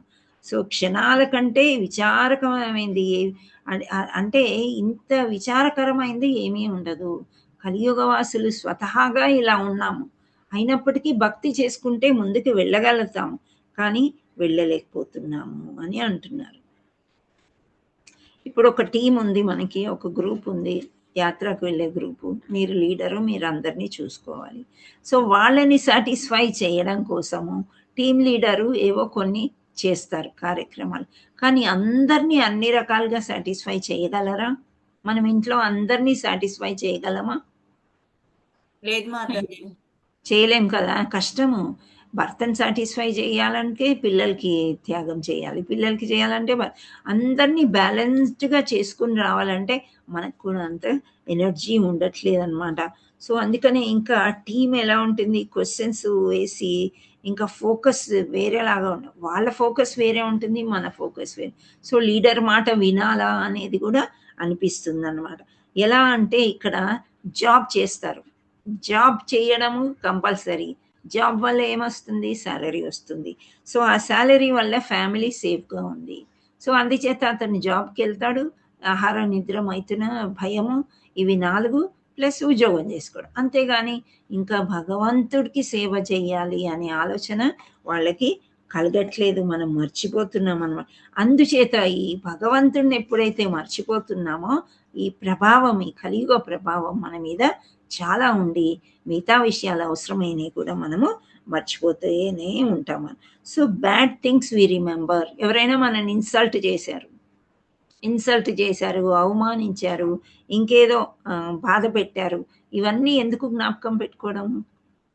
వేరే విషయాలు మన జ్ఞాపకం, ఆధ్యాత్మికం జ్ఞాపకం లేనప్పుడు ఇవి అవసరం లేదు. కానీ మనస్సు ఎప్పుడైనా బ్యాడ్ థింగ్స్నే చూపిస్తూ ఉంటుందంట. ఎవరైనా వస్తుంటే మనం హ్యాపీగా వెళ్ళి hello how are you, Hare Krishna అని ఆనందంగా వాళ్ళని రిసీవ్ చేసుకోవడానికి మనం వెళ్తున్నాం అనుకోండి, అప్పుడు క్విక్గా మనసు చెప్తుందంట, లేదు అప్పుడు ఇలా మీరు వెళ్ళినప్పుడు వాళ్ళు ఆహ్వానించలేదు, వాళ్ళు ఇలా ఇన్సల్ట్ చేశారు. ఇటువంటి గుర్తొచ్చేసి సరేలే అనుకొని మనం ఇంకా వాళ్ళని హ్యాపీగా ఆహ్వానించామన్నమాట. సో ఇలాంటి బ్యాడ్ థింగ్స్ని మనసు మెమరీలో అవన్నీ అనవసరమైన అన్నీ చేరి కూర్చుంటాయి అంటే ఇక్కడ మెమరీలో. అవన్నీ తీసేయాలి మనం. ఎలా తీసేయాలి? భక్తియుక్త సేవ చేస్తేనే అవన్నీ పోతాయి. అవి వెళ్ళిపోయినప్పుడు భగవంతుడే ఉంటాడు. సో అన్నీ మంచే జరుగుతుంది అన్న ఫీలింగ్ మనకి వస్తుంది అనమాట. అనవసరమైనవి మనం ఏవి తీసుకోకూడదు. సో మన భావన అని మార్నింగ్ క్లాస్లో చెప్పుకున్నాము. ఒక భావన, ఒక పాట మంచిగా పాడుతూ ఉంటే ఒక మెలోడీస్ రాగమే కాకుండా దాంట్లోని అర్థం కూడా ఉన్నట్లయితే ఒక భావం మనకి వెలువడుతుంది. ఏం పాడిందిలే అనుకుని ఒక భావం, అసలు సరిగ్గా పాడలేదు అనే ఒక భావం, ఎంత చక్కగా వచ్చింది పాట, అసలు మనకు కూడా కళ్ళల్లో నీళ్ళు వచ్చాయి అనే భావం. అయితే నారద మహర్షి విష్ణుమూర్తిని చూస్తేనే ఒక మంచి తన్మయత్వం వస్తుంది. వీళ్ళంతా ట్రాన్సెండెంటల్ బాడీస్ అన్నమాట. అంటే భౌతిక దేహంలో ఉన్నప్పటికీ కూడా వాళ్ళు భక్తిలోనే ఉంటారు.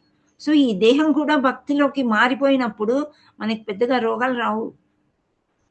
మనకి అనుకున్న ఏదో కడుపుని వచ్చినట్టు ఉంటుంది, భగవంతుడా ఇదేంటో అనుకొని మనం ఆలోచించేలోపే అది పోతుంది. తలనొప్పి రాదు, అవి అంటే మనం వండుకున్నది భగవంతుడికి నైవేద్యం పెట్టి మాత్రమే తీసుకుంటే కూడా చాలా వరకు ఈ భవరోగాలన్నీ నెమ్మదిగా తగ్గుతూ ఉంటాయి, క్షీణిస్తుంటాయి అన్నమాట. కానీ ఈ భావన వల్ల ఉదాహరణలు ఏం చెప్పారంటే ఆచార్యులు, మామూలుగా ఈగోయిజం ఎక్కువైపోయింది. ఈగోయిజం ఏమంటాము మనం? అహంకారం, మిథ్యాహంకారం ఎక్కువైపోయి నువ్వా నేనా అనుకొని డైవర్స్ కేసులు చాలా ఎక్కువైపోతున్నాయి అని చెప్తున్నారు. విదేశాల్లోనైతే రిలేషన్షిప్లో ఉంటారు కానీ అంటే నమ్మకం లేదు భార్య మీద భర్తకు కానీ, భర్త మీద భార్యకు కానీ. ఇంకా ఇండియాలో చాలా తక్కువ అని చెప్తున్నారు. సో లాయర్స్కి చాలా ఎంటర్టైనింగ్ అనమాట, ఇష్టం, వాళ్ళకి ఎక్కువ వస్తాయి కదా డబ్బులు. సో కొందరికి కౌన్సిలింగ్ చేసేటప్పుడు చెప్పడానికి వెళ్తే కూడా వాళ్ళు అస్సలు వినరు అనమాట, ఒక్కరి మాట ఒకరికి వినే అవకాశమే లేనప్పుడు divorce is the best thing అట్లాంటి సమయాల్లో అని చెప్తున్నారు అనమాట. సో ఏంటి ఇది, పెళ్లి కంటే ముందే డైవర్స్ అని ఆలోచిస్తున్నారు, పెళ్లి ఖర్చుల కంటే డైవర్స్ ఖర్చులు ఎక్కువ అవుతున్నాయి అంట, ఆ లాయర్లు అలా లాగుతున్నారు అని చెప్తున్నారు అనమాట. సో ఇక్కడ సింపుల్గా ఎవరు బాగుపడుతున్నారు ఈ కుటుంబం వల్ల అంటే లాయర్లు బాగుపడుతున్నారు అని చెప్తున్నారంట. సో ఈ గొడవలు రావడము, విడిపోవడము, అప్పుడు విడిపోయిన వారు కాదు నవ్వు విడిపోతున్నారు, అప్పుడు కూడా గొడవలు ఉండేవి భార్యాభర్తల మధ్య కానీ అన్నదమ్ముల మధ్య కానీ, కానీ విడిపోయేవారు కాదనమాట, ఉమ్మడి కుటుంబాలు ఉండేవి, ఒకరికొకరు పంచాయతీ చెప్పుకొని సరి చేసుకునే వాళ్ళు. ఇప్పుడు అలాంటివి లేవు. అంటే కలియుగం యొక్క ప్రభావము రోజు రోజుకి ఎక్కువ అవుతుంది అని చెప్తున్నారు. మనిషి సో మన ఈ జీవిత లక్ష్యం ఏంటి అంటే ఇంద్రియ తృప్తి. ఇంద్రియ తృప్తియే లక్షణం అని, సెన్స్ గ్రాటిఫికేషన్ అంటారు ఇంగ్లీష్లో. సో అది మాత్రమే మన అంబిషన్. చాలా వరకు ఎందుకు పుట్టాం మనము, ఎంజాయ్ చేయడానికే కదా అంటూ ఉంటారు కదా బయట ప్రపంచంలో. ఈ ఉన్నది ఒక్క లైఫ్, అది చిన్న లైఫ్, షార్ట్ లైఫ్, ఇప్పుడు ఎంజాయ్ చేయకపోతే ఇంకెప్పుడు ఎంజాయ్ చేస్తావు అంటూ నెమ్మదిగా మనకి భక్తిలోనికి రానివ్వరు. ఆ బీజం గురువు వేసినా సరే, అది నాటుకున్నా సరే నీరు పోయడానికి అవకాశమే ఇవ్వరు అన్నమాట. సో అలా ఇవ్వనప్పుడు, నీరు పోయినప్పుడు భక్తిలత బీజం అనేది పెద్దగా అవదు. సో మనకి లేజినెస్ గురించి కొంచెం చెప్పారు, ఒబెసిటీ అవన్నీ. మనం ఇంతకుముందు ఏదైనా కావాలంటే, ఒక కొత్తిమీర కరేపాకు కావాలంటే 4 అడుగులు వెళ్ళి కొట్టులో వెళ్ళి తెచ్చుకునే వాళ్ళం, సరుకులు కావాలంటే కొట్టుకు వెళ్ళి తెచ్చుకునే వాళ్ళం. ఆ బ్యాగులు మోయడంలో మనకి దృఢంగా భుజాలు కానీ చేతులు కానీ దృఢంగా తయారవుతాయి. సో అవన్నీ లేవు ఇప్పుడు. హోమ్ డెలివరీ, పాల దగ్గర నుంచి అన్నీ కూడా. సో మార్నింగ్ వచ్చేస్తుంది, టింగ్ అని బెల్ కొడతాడు, అది తీసుకుంటాము, మనం యూజ్ చేసుకుంటాం. మళ్ళీ ఏమైనా కావాలా, కూర్చొని ఆర్డర్ పెట్టుకుంటాము, తెచ్చేసుకుంటాం. ఇంకా చెప్పాలంటే మన సుఖాలు ఎట్లాంటివి అంటే, ఏసీకి రిమోట్ ఉంటుంది, కానీ ఇప్పుడు టీవీకి రిమోట్లు, లైట్లకు రిమోట్లు, అన్నిటికీ రిమోట్లు వచ్చేసినాయి. రిమోట్లో ఒక దగ్గరే కూర్చుంటాం స్థిరంగా, అన్నీ ఆన్ చేసుకుంటాము, ఆఫ్ చేసుకుంటాం. సో ఇలా అసలు బాడీలో మూమెంటే లేదు మనకి, అసలు కదలిక లేదు. లేనప్పుడు ఏమవుతుంది, ఇంకా స్పెషల్గా జిమ్కి వెళ్తారు, స్పెషల్గా వాకింగ్కి వెళ్తారు. సో ఈ కలియుగ ప్రభావం ఎలా ఉంటుందంటే, మన మనస్సే మన మాట వినదు ఒక్కోసారి.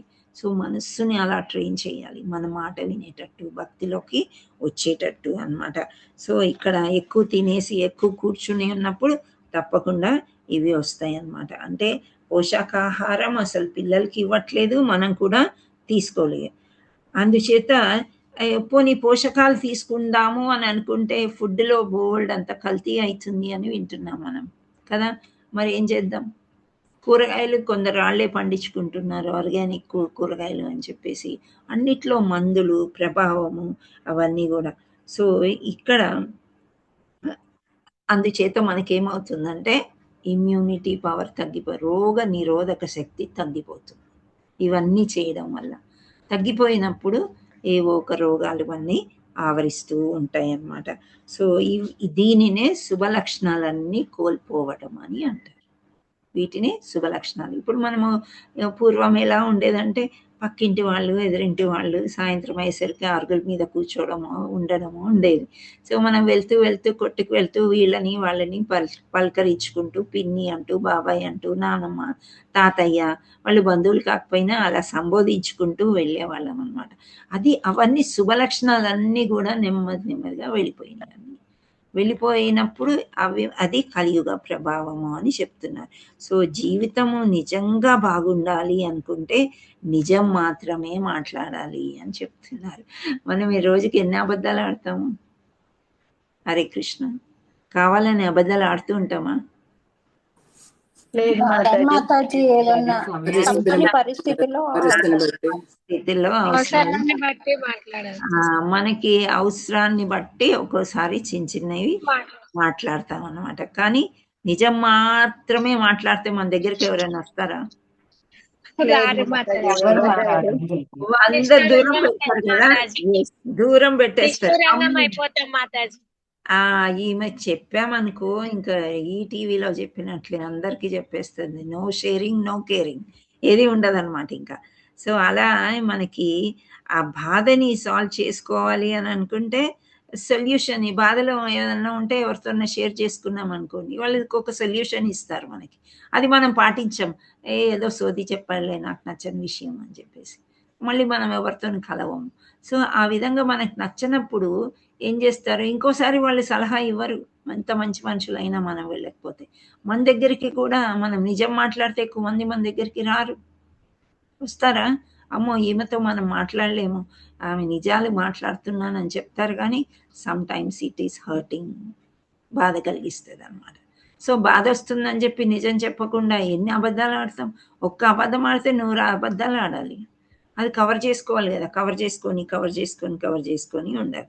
సో అది ఏంటంటే ఇప్పుడు ఒక్కసారి మనం చక్కగా మాట్లాడుతూ ఎవరితోని కూడా ఏ కలహాలు మనం పెట్టుకోకుండా ఉండాలంటే భక్తి చేసుకోవాలి, నిజమే మాట్లాడుకోవాలి. మన దగ్గరికి ఎక్కువ రారు, డిస్టర్బెన్స్ ఉండదు, మనం చక్కగా భక్తి చేసుకోవచ్చు అనమాట. ఇట్లాంటి వాటిని అస్సలు ఎంటర్టైన్మెంటే చెయ్యొద్దు, ఎవరిని దగ్గర తీసుకోకూడదు అని చెప్తున్నారనమాట.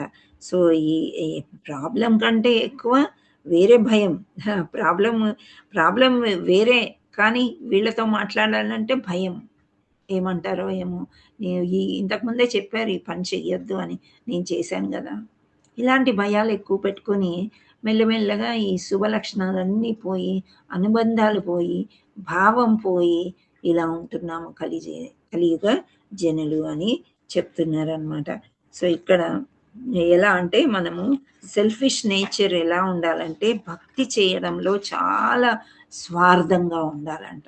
మనం భక్తి చేసుకోవాలి, సత్సంగంలో రావాలి, అందరినీ భక్తులు చేయాలి, కానీ స్ట్రెయిట్ ఫార్వర్డ్గా ఉండి చాలా స్ట్రెయిట్ ఫార్వర్డ్గా ఉండడం అనేది చాలా రేర్ ఫీచర్ అనమాట. ఎవరో కానీ అట్లా ఉండరు, వాళ్ళు అలా ఉన్న అబద్ధాలు ఆడుతూ ఉండడమే అందరికీ ఇష్టం అని చెప్పి మనం అలాంటివి ఎక్కువగా చేయకూడదు అని చెప్తున్నారు అనమాట.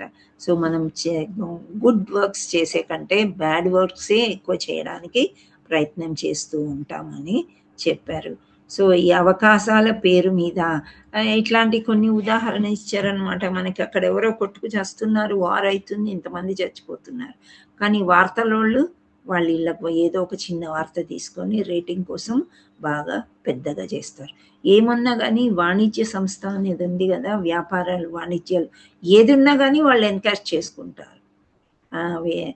నిర్భయ మూమెంట్ కానీ ఎన్నో వచ్చినాయి కదా, ఆడపిల్లలు బలి అయిపోయి ఆ విధంగా ఉంటే వీళ్ళు ఆ న్యూస్ పెట్టి వాళ్ళకి ఇంటర్వ్యూలు ఇచ్చి అవి చేసి ఎన్కరేజ్ చేసుకోవడానికి చేస్తారు అని చెప్తున్నారు అనమాట.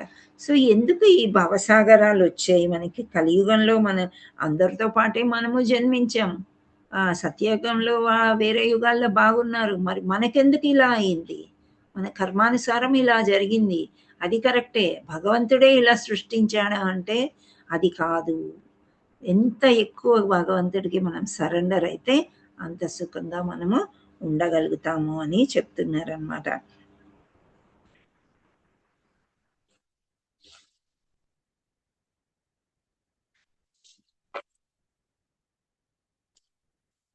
అయితే ఇక్కడ 18th చాప్టర్లో ఒక విధంగా ఏం చెప్పారు అని అంటే, అర్జునుడు అంటే భగవంతుడికి అన్నీ తెలుస్తాయి అని చెప్పేసి, ఎలా తెలుస్తాయి అని అంటే భగవంతుడు కాబట్టి, ఓకే, మనకేమో కొన్ని తెలియదు. సో ఎండింగ్లో ఏం చెప్పారంటే ప్రభు, అర్జున యుద్ధం అంతా అయిపోయాక ఎప్పుడైనా రాత్రి అయ్యేసరికి యుద్ధం ముగిస్తుంది కదా, ఆగిపోతారు. అప్పుడు ఫస్ట్ శ్రీకృష్ణుడు దిగుతాడంట, చారియటర్ దిగి తర్వాత అర్జునుడు దిగుతాడంట. యుద్ధం అంతా అయిపోయిన తర్వాత అర్జున నువ్వు దిగు అని అరుస్తాడంట కృష్ణుడు. అదే ఆశ్చర్యపోతాడు, ఫస్ట్ కృష్ణుడు దిగిన తర్వాతే కదా నేను దిగేది అని చెప్పి. అయితే నువ్వైతే ఫస్ట్ దిగు, నేను చెప్తున్నాను కదా అంటాడు కృష్ణుడు. సో అవును దిగాడు అనమాట. దిగిన తర్వాత అప్పుడు కృష్ణుడు దూకేశాడు.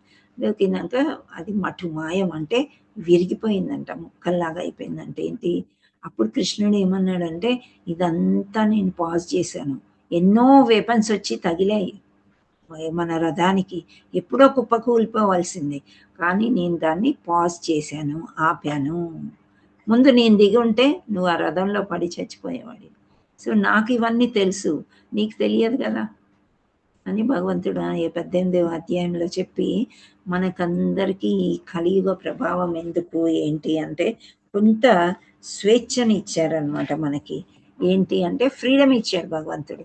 మనం పిల్లలకి పాకెట్ మనీ ఇస్తాం కదా, ఇప్పుడు వైఫ్ జాబ్ చేయకపోతే కూడా భర్త సరే నువ్వు ఇది పాకెట్ మనీ ఉంచుకో అంటారు, లేదు అంటే అంతా నువ్వే నడిపించు అంటారు. సో ఇలా కొంత స్వేచ్ఛ ఒకరికొకరు మనం ఇచ్చుకోవడం, కానీ భగవంతుడు కూడా మనకు కొంత స్వేచ్ఛని ఇచ్చాడు. ఆ స్వేచ్ఛను మనం దురుపయోగం చేసుకోకుండా చక్కగా ఉపయోగించుకున్నట్లయితే మనం భక్తిలో ముందుకి వెళ్ళగలుగుతాము, నిజమైన భక్తులము కాగలుగుతాము, ఇంకో 10 మందికి భక్తుల గురించి మనము చెప్పగలుగుతాము. హరే కృష్ణ కృష్ణ కృష్ణ హరే హరే, హరే రామ రామ రామ హరే హరే, హరే కృష్ణ. మీకు అర్థమైందా? ఇక్కడ హెడ్డింగ్ ఏంటంటే ఫస్ట్ దాంట్లో నావికుడు గురువు, భాగవతం నావ. ఈ నావ ఎక్కితే గురువు మన నావికుడయి ఆ ఒడ్డుకి చేరుస్తాడు. ఆ ఒడ్డు అంటే ఏంటి? గోలోకం. అది మన గోల్ అండ్ అంబిషన్ ఉండాలి. కానీ మెటీరియల్ లైఫ్లో వేరే గోల్స్, వేరే అంబిషన్స్ అలా ఉంటాయి అన్నమాట. ఓకే, సో అది. సో నారదుల్ని ఈ ఋషులందరూ కూడా ఇలాంటి ప్రశ్నలన్నీ అడిగారు మొత్తం చాప్టర్లో. సో శ్రీమద్ భాగవనందలి ఋషుల ప్రశ్నలు అనే ప్రథమ స్కందంలోని మొదటి అధ్యాయం భక్తి వేదాంత భాష్యము సమాప్తము. సో ఎలాగైతేమి మనము ఒక్క చాప్టర్ కంప్లీట్ చేసుకున్నాం అనమాట. సో ప్రతి చాప్టర్కి ఒక్కొక్క హెడ్డింగ్ చెప్పుకున్నాం మనము. అవి ఒక్కసారి మీరు రివిజన్ చేసుకోండి. రేపు మనకి భగవద్గీత ఉంటుంది, ఎల్లుండి సింగింగ్ క్లాస్ ఉంటుంది. ఓకే, మళ్ళీ సోమవారం నాడు 2వ అధ్యాయము మొదలు పెడతాం. 2వ అధ్యాయము భగవత్ తత్వము మరియు భక్తియుత సేవ. సో మనం భగవత్ తత్వాన్ని ఎలా అర్థం చేసుకుంటాం, భగవంతుడు అంటే ఏంటి అని ఇక్కడ ఋషులందరూ చెప్పారు కదా. చెప్పిన తర్వాత మనకి ఎటువంటి మీనింగ్ వస్తుంది అనేది భగవత్ తత్వాన్ని అర్థం చేసుకుంటాం అన్నమాట. చేసుకోవడానికి ప్రయత్నం చేద్దాము. ఇంకా భక్తియుక్త సేవ, ఈ సేవ ఎలా చేస్తారు భగవంతుడికి అనేది 2వ అధ్యాయంలో ఉంది. ఓకే ఓకే, మీకేమైనా క్వశ్చన్లు ఉన్నాయా? చెప్పండి. కృష్ణ మాత శ్లోకం ఒకసారి చదవండి మాతాజీ. నేను ఇంకా అయిపోలేదు, నేను ఇంకా వెళ్ళిపోవట్లేదు. ఓకే ఓకే, శ్రావణి మాతాజీ మళ్ళీ ఒకసారి షేర్ చేస్తారా? మీరు చూస్తారా? అవసరం లేదా? చదవమంటే చదువుతాం మాతాజీ అందరం ఒకసారి. లాస్ట్ శ్లోకమా? 22, 23 రెండు కవర్ చేసాము. ఒకసారి చదువుతాను, వినండి. శ్రావణి మాతాజీ వెళ్ళిపోయారు, చూద్దాం. షేర్ చేయగలిగితే చేయనమ్మా, లేకపోతే షేర్ చేస్తా.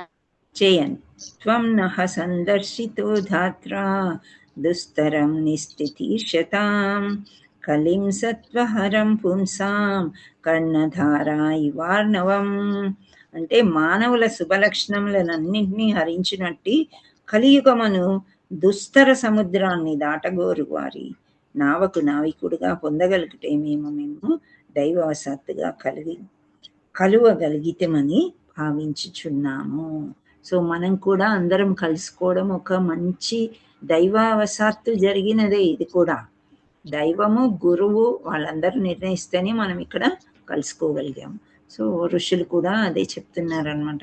సూత గోస్వామిని కలుసుకున్నందుకు మీరే మాకు నావికుడు అని అంటున్నారు. 23వ శ్లోకం చూస్తే బ్రూహి యోగేశ్వరే కృష్ణ బ్రహ్మణ్యే ధర్మవర్మణి స్వాం కాష్టామధునోపతే ధర్మహకం శరణం గతః. ఇక్కడ పరతత్వాన్ని యోగేశ్వరుడను శ్రీకృష్ణ భగవానుడు తన నిజ ధామమునకేగి ఉన్నందున ధర్మ నియమములు ఇప్పుడు ఎవరి శరణం చేరినవో మాకు తెలియజేయుడు. సో ఇక్కడ ద్వాపరయుగం ఎండింగ్ అయిపోతుంది కదా, కృష్ణుడు కూడా వెళ్ళిపోతాడు ధామానికి. అప్పుడు మరి మేము ఇప్పుడు ఎవరి శరణం చేరినో మాకు తెలియదు. ఎవరు చూస్తారు ఈ లోకాన్ని? కృష్ణుడు ద్వాపరయుగం ఎండ్ అయ్యి వెళ్ళిపోయిన తర్వాత ఇక్కడ ఏమైపోతుంది, ఈ ధర్మాల గురించి ఇవి వాస్తవం ఏంటి, ఇవన్నీ మాకు చెప్పండి అని సూత గోస్వామిని అడుగుతున్నారు ఋషులందరూ. హరే కృష్ణ. ఓకే, జయశ్రీ మాతాజీ అర్థమైందా? Mataji okay, thank you. అప్పుడు వినలేకపోయాను మాతాజీ, ఇది ఉన్నాను. థ్యాంక్ యూ సో మచ్ అందరికీ కూడా. మాతాజీ హరే కృష్ణ హరే కృష్ణ కృష్ణ కృష్ణ హరే హరే, హరే రామ రామ రామ హరే హరే. వంచకల్పతరుభ్యస్య కృపా సింధుభ్యయ వచ పత్తానాం పావనేభ్యో వైష్ణవేభ్యో నమః. హరే కృష్ణ. మీకు ఏమైనా ప్రశ్నలు ఉన్నాయా? హరే కృష్ణ మాతాజీ. చెప్పండి మాతాజీ, పంచాంగ భక్తి అంటే మళ్ళీ ఒకసారి చెప్పరా? మీతోనే చెప్పిస్తా. ఓకే, పంచాంగ భక్తి 5 రకాల భక్తులు అన్నమాట. ఇవి రోజు చేయవలసిన భక్తిని పంచాంగ భక్తి అని అంటారు. ఓకే, ఫస్ట్ది లెగ్గానే ఏం చేస్తాం మనము? బ్రష్ చేసుకుంటాం, స్నానం చేస్తాం, ఇవన్నీ ఏం చెప్పకండి. ఫస్ట్ చేసే కార్యక్రమం భక్తియుక్త సేవలో ఏం చేస్తాం? అది శ్రవణం వింటాం, క్లాస్ వింటాం. 6:30 క్లాస్ వింటారా? జపం చేయరా? భగవద్గీత శ్లోకాలు చాంటింగ్ చేయాలమ్మా. ఫస్ట్ మనం శుద్ధిపరచుకోగానే ఫస్ట్ చాంటింగ్ చేయాలి. సో జపం చేయుట. ఓకే, ఆ తర్వాత భాగవత శ్రవణం, అర్చక విగ్రహం. జపం చేసిన తర్వాత మనం ఎలాగో దీపారాధన చేసుకుంటాం కదా, అప్పుడు విగ్రహారాధన అని అంటారు. పువ్వులు పెట్టడము, బట్టలు తొడిగించడము, అన్ని నైవేద్యాలు పెట్టడము, ఇవంతా కూడా విగ్రహారాధనకే వస్తుందన్నమాట. సో మనం జపం చేసుకున్నాక, విగ్రహారాధన చేసుకున్నాక అప్పుడు సత్సంగకి వస్తాం. అంటే బ్రహ్మముహూర్తంలో మన ప్రోగ్రామ్స్ ఏమి స్టార్ట్ అవ్వట్లేదు, మీరు అది గుర్తుపెట్టుకోండి. ఓకే, మన ప్రోగ్రామ్స్ అరౌండ్ 5 o'clock అలా స్టార్ట్ అవుతాయి. సో ఫస్ట్ మనం జపం చేసుకోవాలి. విగ్రహారాధన అంటే మంగళారతి అవన్నీ చేసుకున్నాక క్లాస్ అటెండ్ చేస్తాం. దాన్ని ఏమంటారు? శ్రవణం. శ్రవణం శ్రవణం కాదు, దాన్ని ఏమంటారు? సత్సంగ్ అంటారు. సత్సంగ్లో కూర్చుంటేనే శ్రవణం అవుతుంది. ఓకే, 3 తెలిసినాయా మీకు? ఫస్ట్ జపము, విగ్రహారాధన, సత్సంగ్. అది అయిపోయిందా? 4వది మథురా వాసన్ అంటారు. అంటే అప్పుడప్పుడు మనం యాత్రలకి వెళ్ళాలి. ఎందుకు వెళ్ళాలి యాత్రలకి? భగవంతుని చూడడానికి. ఎక్కడ జరిగాయో అది ఒకసారి చూసుకుంటూ ఉండాలి. అప్పుడప్పుడు వెళ్ళి దర్శనం చేసుకోవాలి భగవంతుడిని. యాత్ర అంటే ధామ్కి వెళ్ళడం అన్నమాట. అక్కడే ఉండకపోవచ్చు, కానీ అప్పుడప్పుడు మథురా వాస్ అంటే యాత్రలు కంపల్సరీ చెయ్యాలి అని చెప్తున్నారు. ఇవన్నీ గురువులు చెప్పారు, శాస్త్రాల్లో చెప్పారు. మధురా వాస్ మాతాజీ. మథురా వాస్ అంటారు దాన్ని, మథురా వాస్. సో ఎన్నైనాయి ఇప్పుడు? 4. తర్వాత సంగ్ అండ్ మధురవాస్. మథురవాస్. లాస్ట్ ఏంటి? అది 6వది. నెక్స్ట్ లాస్ట్ది associate with gurus. Associate with gurus. ఇంకా లాస్ట్ది నాకు 4 వస్తున్నాయి, ఇంకొకటి రావాలి. బోనోఫైడ్ గురువుని భాగవతం చదవాలి. సత్సంగ్లో మనం భాగవతమే చదువుతాం. భగవద్గీతను కూడా భాగవతం అని అంటారు.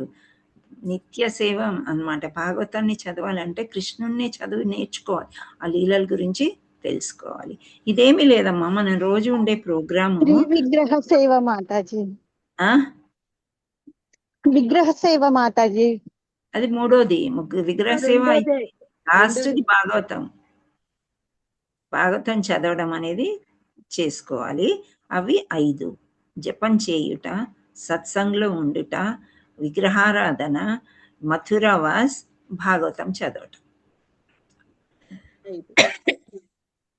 సో వీటన్నిటికీ మన గురువు గారు ఒక్కటి చేర్చారు. ఏంటి అంటే ఒక గురువుని ఎన్నుకొని గురువు ఆధ్వర్యంలో ఇవన్నీ చేయండి అని చెప్తున్నారు. అది కాకుండా ఇంకొక విషయం చెప్పారు, ప్రచారం చేయమని. సో ఇవన్నీ రెగ్యులర్గా చేసేవన్నమాట. ఓకే, ఈ 5 తప్పకుండా చేయాలి. మథురావాస్ అంటే రోజు తీర్థయాత్రలకి వెళ్ళలేము, అప్పుడప్పుడు వెళ్ళి అక్కడ ఎలా స్థాపితమైంది ఏంటి. ఇప్పుడు రాధాకుండ్, కృష్ణ కుండ్ ఇవన్నీ ఉన్నాయి కదా ఇక్కడ బృందావనంలో, అవి ఇంతగాని చూడలేం కదమ్మా.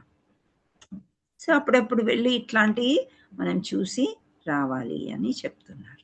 ఓకేనా? ఓకే మాతాజీ. హరి హరే బోల్. కృష్ణ మాతాజీ. చెప్పు. మాతాజీ భక్తిలో 9 రకాల భక్తులు ఉన్నాయి కదా మాతాజీ, అది నవవిధ కొంచెం భక్తి, అది నవవిధ భక్తి, ఇది అదే పంచాంగ. మాతాజీ, అది కొంచెం చెప్పారా మాతాజీ పేర్లు? శ్రద్ధ, సాధు సంఘ, భజన క్రియ, మిగతా చెప్పండి మాతాజీ. అంటే మనం ఇలా చెప్పుకున్నాం కదా, శ్రవణము, కీర్తనము, విష్ణుస్మరణం, అది కాదు మాతాజీ, శ్రద్ధ, సాధు సంఘ, భజన క్రియ, అనర్థ నివృత్తి. అవి నాకు పెద్దగా ఇప్పుడు సరిగ్గా రావమ్మా నోటికి. Okay okay, Mataji. అది రేపు చెప్పుకుందాం తప్పకుండా. ఓకే, రేపు ఎప్పుడు చెప్తామో అప్పుడు మళ్ళీ చెప్తాం అవన్నీ. ఒక